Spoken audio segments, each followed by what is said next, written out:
Timpohon Gate is actually one of the two starting points for climbers to start their mountain climbing, which the other one is Masilaw Gate. For those who prefer shorter climbing route, they can go with Timpohon Gate, while Masilaw Gate is a longer route. Kinabalu Park can be reached after 2 to 2.5 hours of drive, with the distance of 85 kilometers. The entrance fee to Kinabalu Park is vary, however, depending on the type of visitors. Asian visitors will only need to pay 3 ringgits for adult and 1 ringgit for children. Foreign visitors are charged 15 ringgits for adult and 10 ringgits for children. Kinabalu Park is open for visit every day from 7 a.m. to 5 p.m.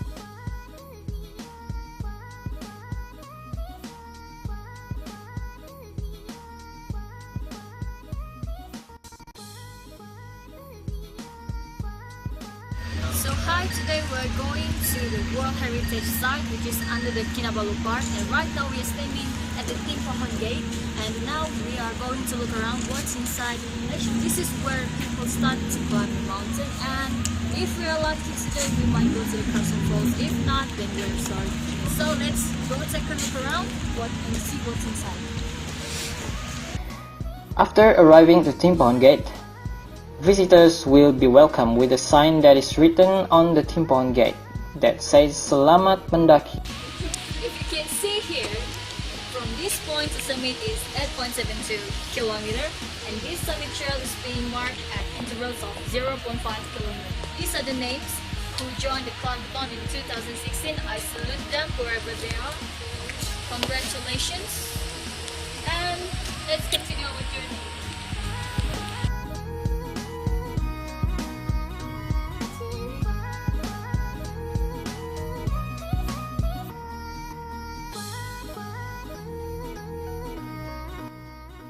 This is the trail where people used to climb Mount Kinabalu, and it's quite cold, it's a bit rainy, but we have to continue our journey to the Timpohon Gate, so let's see what's inside. Let's go! Shawty's like a melody in my head that I can't keep on. Got me singing like na na na na every day's like my eyeballs stuck on replay. Replay. Remember the first time we met? You was at the mall with your friends. I was scared to approach you, but then you came. So this is the information. You can get the information behind me. This is actually the Timpohon Gate that we wanted to visit. After a short walk, visitors will arrive to Timpohon's hut, which under the hut there are a gate that border the climbing route and the Timpohon Gate area. On the left side, there is a step that connects directly to the upper platform on top of the hut. On the platform, beautiful views await. Well, if the weather is good, you could see an outstanding view of the mountains.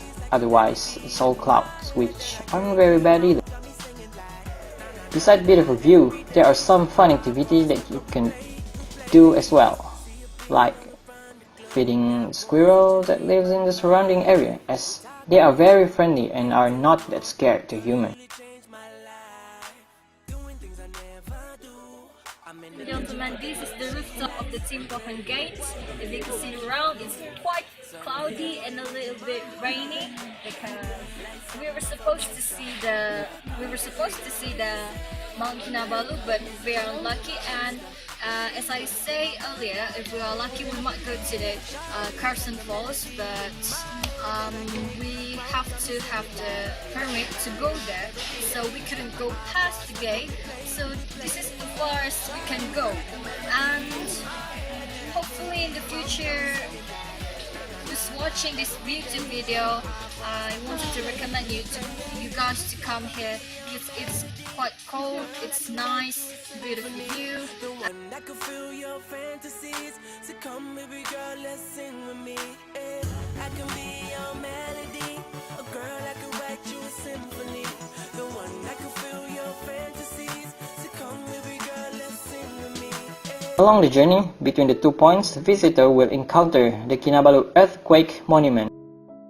The monument is set to mark the event of earthquake that took lives of 14 climbers and 4 mountain guides, which took place in 2015. The monument is made of a brass plaque etched with the names of those who perished and mounted on a slab of granite made from a boulder that chipped off the top of the mountain during the event of the quake.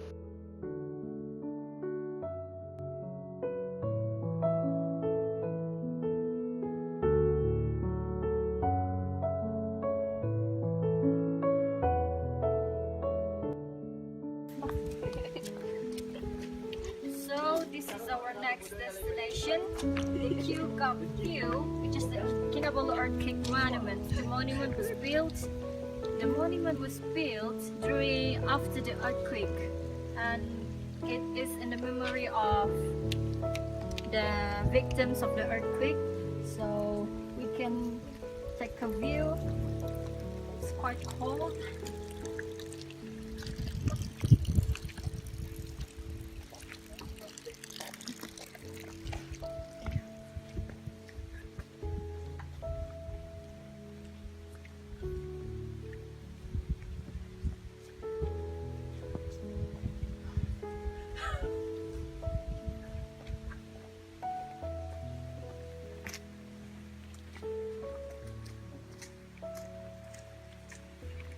So being here feels really, I can feel a connection because it feels really sad. And this is in the memory of the 18 mountain guides and climbers who lost their lives on Mount Kinabalu during the Kinabalu earthquake on 2015. And this is the names of the mountain guides, and this is the 18 victims. It is quite sad being here and feeling their loss during the Kinabalu earthquake. Let's just take a look around.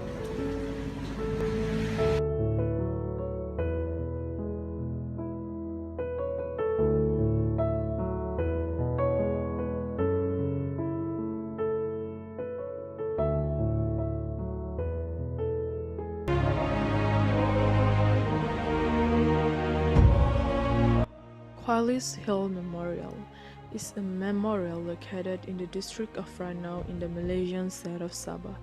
The memorial is located on a hill about 7 kilometers east of Sabah within the tea plantation of Sabah Tea Berhad. The grounds and memorial are open to the public. So everyone, right now we're in the place where it consists of a dog tourism that's related to the Sandakan Death March. Right now is the Quailey Hills Memorial. You know, the Quailey Hills Memorial is actually located in the district of Ranau. It commemorates an Australian prisoner of war, Ellen Quailey, who had been killed on the 16th February 1945 and during the Sandakan Death March by the Japanese soldier. You can see here, there are the Malaysian flags and the Australian.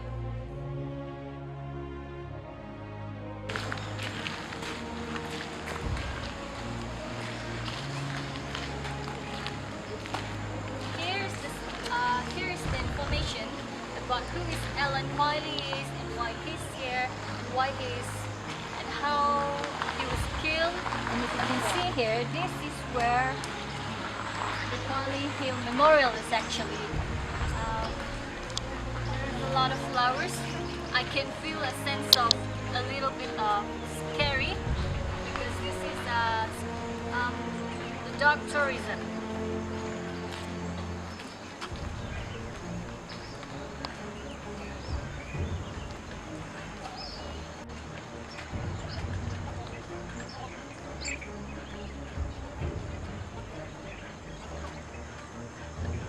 Ladies and gentlemen, and this is where the spot Ellen Quailey was killed, near this spot, and he was actually one of the 2,428 Australian and British soldiers who had died at Sandakan Ranau and one of the 3 death marches between 1942 until 1945.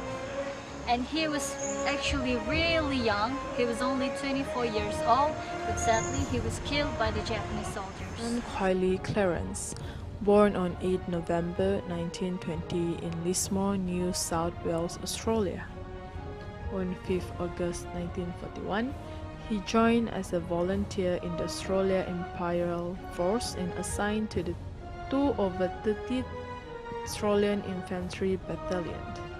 With the 8th Division, he then sailed to Malaya but later be captured by the Japanese along with other 15,000 Australians as a prisoner during the fall of Singapore on 5th February 1942 and brought to Changi prison. In July 1942, he was among the 1,500 Australians who were transferred aboard to SSU Bimaru to Sandakan. On 31st January 1945, he was sent by other prisoners of war as a Group 3 on the first of the 3 death marches.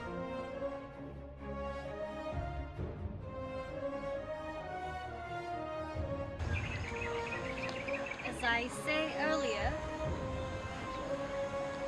this memorial is actually commemorates those prisoners, the POW, prisoner of war, who suffered and died the death marches between Sandakan and Malaya.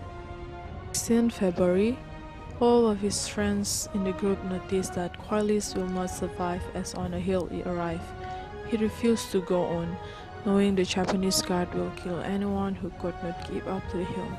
Shortly after he was killed by the Japanese, his remains were shortly being kept after the war together with other corpses in the military cemetery in Labuan and buried as an unknown soldier. Only in 1999 his identity been recovered and a plate with the inscription "Known unto God" been placed by a personal gravestone. In 2005, an Australian historian Lynette Silver tracked down the original route of the Sandakan death marches, together with a Malaysian local tracking expert Tam Yau Kong. They discovered that some of the old route lead through an area today known as where the Sabah tea plantation is managed. Based on World War II documents, they could identify the place where the soldier Alan Quailey been killed in February 1945 and proposed to rename the place as Quailey's Hill. The management of the plantations approved the proposal and also agreed to set up a monument with a granite slab which explained the circumstances of Quailey's death. Alright, ladies and gentlemen, to wrap up our video for today, I can say that before we enter in the World Heritage Site, we have to pay for the fees, which is only 3 ringgit, and there are 6 of us, so we have to pay. So what I can say is in the Timpohon gate, it is quite crowded, and for Quailey Hills, sadly, most of the local people doesn't really know about the Quailey Hills, but for it, I think someone needs to improve the place because most of people only know about the war memorial located at Kundasang. The Quailey Hills is actually located near the Sabah Tea. I think someone needs to improve the place because not most of us recognize the place. Not everybody knows who is Alan Quailey because he is one of the survivors and were killed by the Japanese soldiers. I hope one day people recognize who he is, and it is for our own sake, for our history, and for the next generation. So I hope that after you watch this, you might want to come here. Don't regret because this is one of the experiences that you can feel, enjoy yourself. So what I can say is thank you for spending your time watching our video, and that's it. Thank you. Yeah, ain't nobody take your place.